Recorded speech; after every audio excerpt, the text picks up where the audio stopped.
Hey guys, Drew, college minister at Morrison Heights here. I want to share with you something I've been thinking about. I think the reality is a lot of you college students right now can feel like you're in a bit of a wilderness wandering, right? The end of the semester was supposed to be your promised land, maybe particularly for you seniors.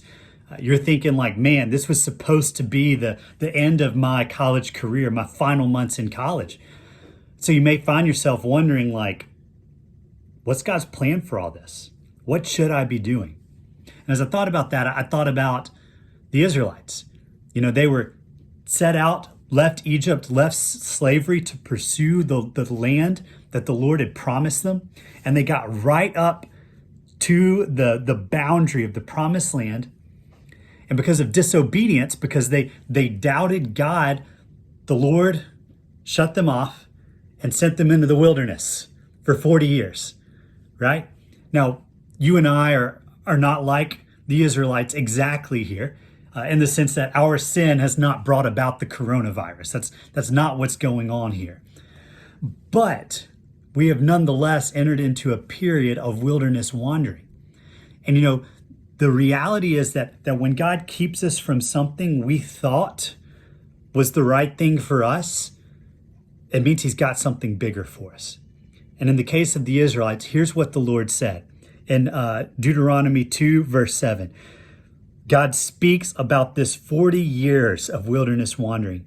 And it says, in that wilderness wandering, the Lord your God has blessed you in all the work of your hands. He knows you're going through this great wilderness. These 40 years, the Lord your God has been with you. You have lacked nothing. In our wilderness wandering, we think that the best thing possible for us is that we get that promised land, right? We think the best thing for us is that we get that thing we had in mind, that we thought was going to be best for us. And when the Lord pulls it away, we flounder. That's what happened with the Israelites. They thought the promised land is the best thing possible for me. But the reality is they didn't trust and didn't believe in God. So the Lord keeps them out of the promised land, puts them in the wilderness. And there, according to this passage, the Lord says, you didn't get the promised land, but you got something better. You got me. You got my presence, and you got my provision.